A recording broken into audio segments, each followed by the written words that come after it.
पुराना पीतल का टिफिन था जिससे खून टपक रहा था। मुड़कर देख लिया, अब तुझे खाना ही पड़ेगा।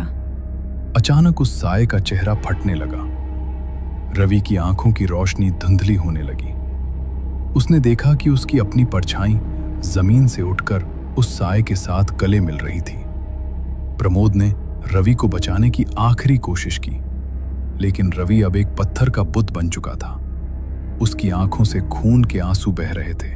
चौपाल पर 4-5 बुजुर्ग बैठे हैं। हुक्के की गुड़गुड़ की आवाज और सन्नाटे के बीच झींगुरों का शोर सुनाई दे रहा है। आज हवा का रुख बदला हुआ है। ऐसा लग रहा है जैसे कोई पुरानी बला वापस लौट रही है। सही कह रहे हो मुखिया जी। जब से उस आखिरी घर वाली बुढ़िया की तबीयत बिगड़ी है, गांव के कुत्ते रात भर रोते रहते हैं। तभी अचानक दूर से भागते हुए नौजवान आते हैं। उनके चेहरे पसीने से लथपथ और आंखों में खौफ है। मुखिया जी, अनर्थ हो गया। वो चली गई। कौन? साफ साफ बोल। गांव के उस आखिरी कोने वाले घर में जो बुढ़िया रहती थी, उसका देहांत हो गया है। हम वहां से गुजर रहे थे, देखा तो शरीर ठंडा पड़ चुका था। चौपाल पर सन्नाटा छा जाता है। लोग एक दूसरे को देखने लगते हैं। उस बुढ़िया का नाम किसी को नहीं पता था। लोग उसे परछाई वाली माई कहते थे। वो कब से उस घर में थी किसी को याद नहीं, पर आज उसकी मौत ने गांव वालों के दिलों में एक अनजाना डर पैदा कर दिया था। वो औरत बड़ी भली थी, पर उसका घर, वो जगह ठीक नहीं है। पुराने लोग कहते थे कि उस घर की नींव किसी गलत चीज पर रखी गई है। खैर, अब वो नहीं रही। जो आया है उसे जाना ही है। 4 लोग जाओ और उसकी अर्थी का इंतजाम करो, पर याद रखना, सूरज पूरी तरह डूबने से पहले उसे शमशान पहुंचा दो। आज की रात काल रात्रि है। दृश्य बदलता है। 4 लोग कंधे पर अर्थी लेकर गांव की तंग गलियों से गुजर रहे हैं। राम नाम सत्य है की आवाज गूंज रही है, पर उस आवाज में श्रद्धा कम और डर ज्यादा लग रहा है। लोग अपने खिड़की दरवाजे ऐसे बंद कर रहे हैं जैसे कोई तूफान आने वाला हो। गलियों के कुत्ते दुम दबाकर कोनों में छिप रहे हैं। रवि और प्रमोद अपने बचपन के दोस्त की शादी से लौट रहे थे। शहर की चकाचौंध से दूर अब वे उस कच्चे रास्ते पर थे जिसे गांव वाले काली घाटी की पगडंडी कहते थे। रवि स्वभाव से चंचल था, लेकिन प्रमोद हमेशा से ही थोड़ा गंभीर और पुरानी मान्यताओं को मानने वाला इंसान था। यार प्रमोद, ये रास्ता खत्म क्यों नहीं हो रहा? मुझे लग रहा है हम शायद भटक गए हैं। भटके नहीं है रवि, बस ये पगडंडी रात को लंबी महसूस होती है। बुजुर्ग कहते हैं कि यहाँ समय अपनी चाल बदल देता है। बस चुपचाप चलते रहे और याद रख, चाहे कुछ भी हो जाए, पीछे मुड़ के मत देखना। वही पुरानी बातें। तू आज भी उन्हीं किस्सों में यकीन करता है? देख, हवा कितनी शांत है। लेकिन वो हवा शांत नहीं थी, वो ठहरी हुई थी, जैसे किसी तूफान के आने से पहले का सन्नाटा। वे दोनों तेज कदमों से चल रहे थे। पगडंडी के दोनों ओर घनी झाड़ियां थी जो रात के अंधेरे में किसी के छिपे होने का भ्रम पैदा कर रही थी। अचानक रवि के कान खड़े हो गए। उसे अपने कदमों की आवाज के साथ एक और आवाज सुनाई दी। जैसे ही वे रुकते, वह आवाज भी रुक जाती। जैसे ही वे चलना शुरू करते, वह आहट फिर से उनके ठीक पीछे महसूस होती। प्रमोद, क्या तूने गौर किया?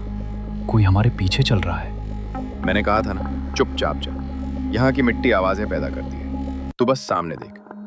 तभी सन्नाटे को चीरती हुई एक आवाज आई। वो आवाज जमीन से नहीं, बल्कि उनके ठीक कंधे के पास से आई थी। भाई, बीड़ी जलानी थी, माचिस मिलेगी? वो आवाज इतनी भारी और ठंडी थी कि रवि के शरीर का सारा खून जैसे जम गया। वो आवाज किसी इंसान की नहीं लग रही थी। उसमें एक ऐसी गूंज थी जैसे कोई खाली कुएं के अंदर से बोल रहा हो। प्रमोद ने रवि का हाथ इतनी जोर से पकड़ा कि उसके नाखून रवि की खाल में धंस गए। वे दोनों अब भागने लगे थे। पगडंडी अब और भी संकरी होती जा रही थी। तभी रवि को लगा कि उसके पीछे से कोई उसका नाम पुकार रहा है।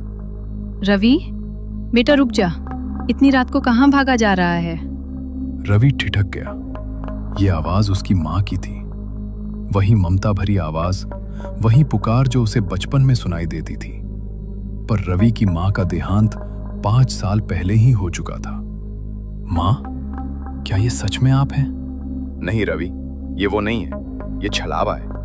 ये तेरी यादों का इस्तेमाल कर रहा है तुझे रोकने के लिए। मत मुड़ना। देख बेटा, तू भूखा होगा, मैं तेरा पसंदीदा खाना लाई हूँ। जरा देख तो सही कितनी कमजोर हो गया है तू। रवि के दिमाग में एक युद्ध चल रहा था। एक तरफ प्रमोद की चेतावनी थी और दूसरी तरफ उसकी मां की ममता भरी पुकार।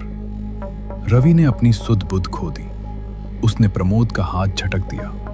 उसे लगा कि शायद उसकी मां सच में वहीं खड़ी है। उसने धीरे धीरे अपनी गर्दन घुमाई। जैसे ही उसकी नजर पीछे पड़ी, उसकी चीख भी बाहर नहीं निकल पाई। पीछे उसकी मां नहीं खड़ी थी, वहां एक 7 फीट लंबा काला साया खड़ा था। उसका चेहरा पूरी तरह सपाट था, न आंखें, न नाक, न मुंह। उसके हाथ में एक पुराना पीतल का टिफिन था जिससे खून टपक रहा था। मुड़कर देख लिया, अब तुझे खाना ही पड़ेगा। अचानक उस साये का चेहरा फटने लगा। रवि की आंखों की रोशनी धुंधली होने लगी। उसने देखा कि उसकी अपनी परछाई जमीन से उठकर उस साये के साथ गले मिल रही थी। प्रमोद ने रवि को बचाने की आखिरी कोशिश की, लेकिन रवि अब एक पत्थर का बुत बन चुका था। उसकी आंखों से खून के आंसू बह रहे थे। रवि, हाथ पकड़ मेरा, भाग यहां से। प्रमोद, मां ने खाना बना लिया है, अब मैं घर नहीं आऊंगा। तू जा और गांव वालों से कहना कि मेरा इंतजार न करें। प्रमोद ने देखा कि उस साये ने रवि को अपनी बाहों में जकड़ लिया था। पगडंडी की मिट्टी फटने लगी और वे दोनों धीरे धीरे जमीन के अंदर समाने लगे। प्रमोद अपनी जान बचाकर बदहवास होकर गांव की तरफ भागा। अगली सुबह जब सूरज की पहली किरण निकली तो प्रमोद गांव वालों के साथ वापस उस पगडंडी पर पहुंचा। वहां दूर दूर तक किसी का निशान नहीं था, लेकिन जब वे उस जगह पहुंचे जहां रवि गायब हुआ था, तो वहां रवि के दोनों जूते रखे थे। जूते बिल्कुल सीधे रखे थे, जैसे कोई उनमें खड़ा हो। जब प्रमोद ने हिम्मत जुटाकर उन जूतों को उठाया तो उसके अंदर से इंसानी राख बाहर गिरने लगी। जूतों के नीचे की मिट्टी पर एक नाम खुदा हुआ था, अगला मुसाफिर, प्रमोद। प्रमोद गांव लौट तो आया था, लेकिन वो अब पहले वाला प्रमोद नहीं रहा था। उसकी आंखों से नींद कोसों दूर थी। वो जब भी आंखें बंद करता, उसे रवि के वे जूते और उनमें से गिरती राख दिखाई देती। गांव के लोग उसे सांत्वना दे रहे थे, पर प्रमोद जानता था कि काली घाटी की वो पगडंडी अभी शांत नहीं हुई है। उस रात प्रमोद अपने घर में अकेला था। अचानक उसे अपने कमरे के कोने से वही आवाज सुनाई दी। वो उठकर गया, पर वहां कोई नहीं था। लेकिन जब उसकी नजर जमीन पर पड़ी तो उसके रोंगटे खड़े हो गए। उसके बिस्तरों के चारों तरफ राख के पदचिन्ह बने हुए थे, जो सीधे उसकी अलमारी की ओर जा रहे थे। प्रमोद ने जैसे ही अलमारी के नीचे देखा, रवि के वे पुराने जूते रखे थे जो सुबह पगडंडी पर मिले थे। उन जूतों से अब भी धुआं निकल रहा था। नहीं, ये नहीं हो सकता। मैं इन्हें बाहर फेंक आया था। प्रमोद, पगडंडी पर मेरा टिफिन रह गया है। मां इंतजार कर रही है। तूने वादा किया था कि हम साथ लौटेंगे। प्रमोद किसी तरह अपना जान छुड़ाकर गांव के पुराने मंदिर की ओर भागा, जहां अघोरी बाबा रहते थे। अघोरी बाबा ने प्रमोद के माथे पर राख देखी और समझ गए कि मामला बहुत आगे बढ़ चुका है। बेटा, तूने उस साये को देख लिया है। अब वो तेरी परछाई में बस गया है। वो तुझे वापस उसी पगडंडी पर बुला रहा है जहां रवि को दफन किया गया था। अगर तू आज रात वहां नहीं गया तो वो गांव के हर घर में आग लगा देगा। बाबा, मुझे क्या करना होगा? मैं रवि को वापस लाना चाहता हूँ। रवि वापस नहीं आएगा। जो राख बन गया वो सिर्फ आग मांगता है। तुझे रात के 3 बजे उसी पगडंडी पर जाना होगा और उस साये को वो सच बताना होगा जो तूने रवि से छुपाया था। रात के 3 बजे प्रमोद फिर से उसी काली घाटी की पगडंडी पर खड़ा था। हवा में सड़ांध और धुएं की गंध थी। तभी सामने से वही 7 फीट लंबा साया और उसके पीछे रवि की रूह आती दिखाई दी।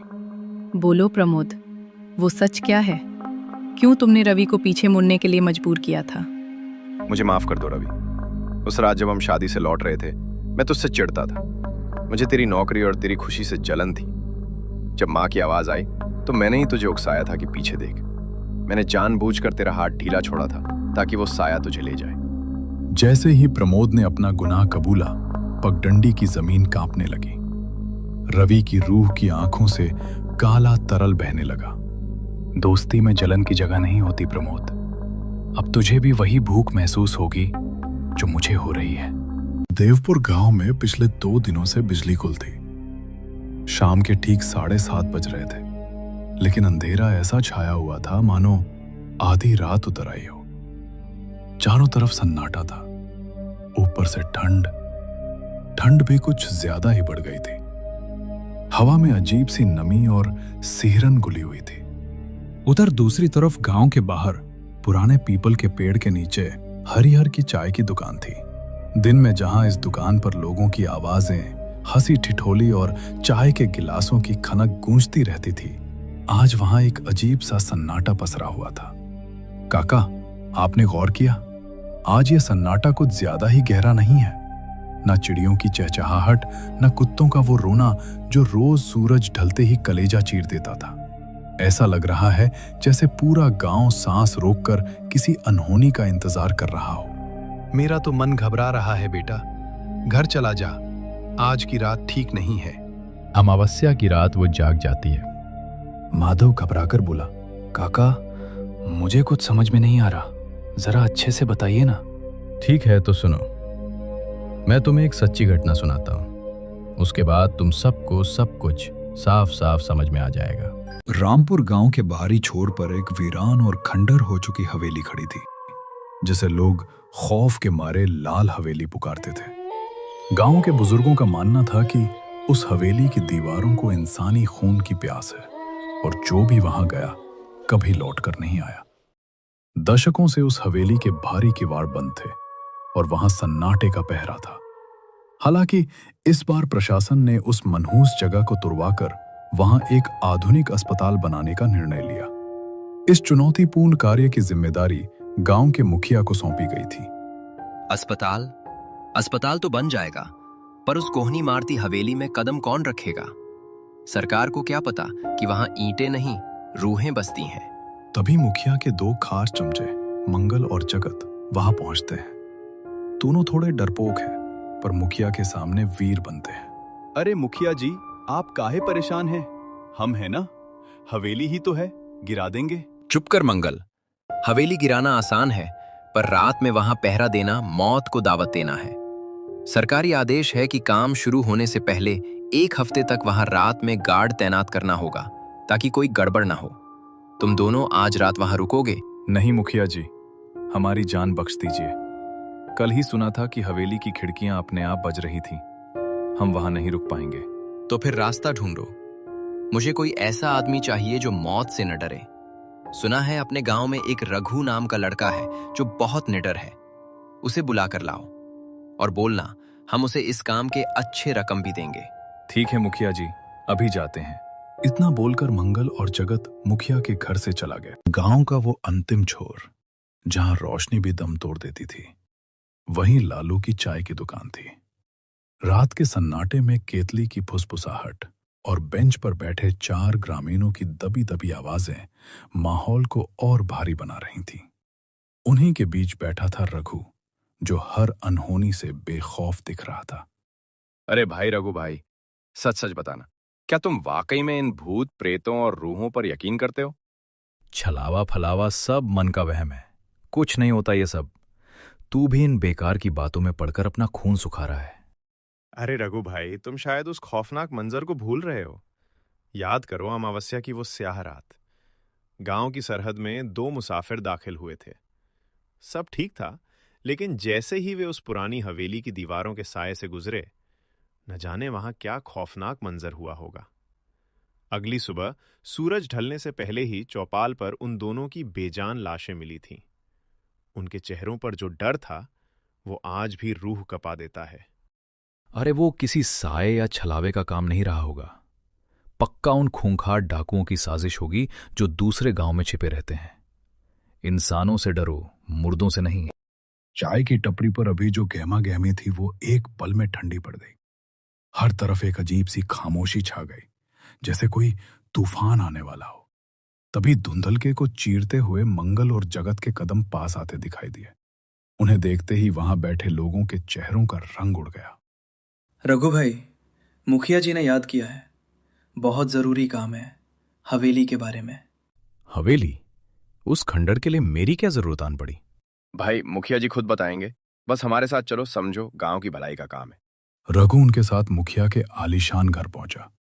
मुखिया जी ने उसे देखते ही कुर्सी पेश की और मतलब की बात पर आए।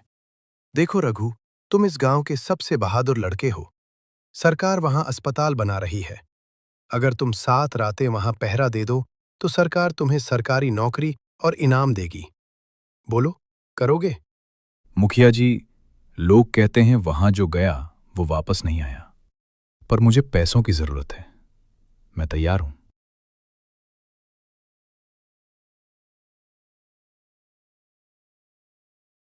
रघु जब घर पहुंचा तो उसकी पत्नी राधा उसे झोला तैयार करते देख घबरा गई।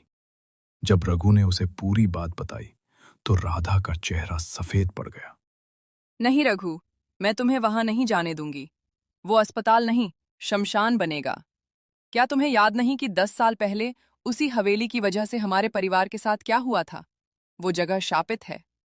राधा, डर के जीने से अच्छा है एक बार मौत का सामना कर लिया जाए। अगर ये काम हो गया तो हमारी गरीबी मिट जाएगी। अपनी माँ और भाई की मौत का दुख मैं आज भी सीने में दबाए हूं। शायद वहां जाकर मुझे शांति मिले। शांति नहीं, वहां सिर्फ धोखा है। वो छलावा है रघु। वो तुम्हारी सबसे कमजोर रग को पकड़ेगा। मत जाओ, मैं विनती करती हूं।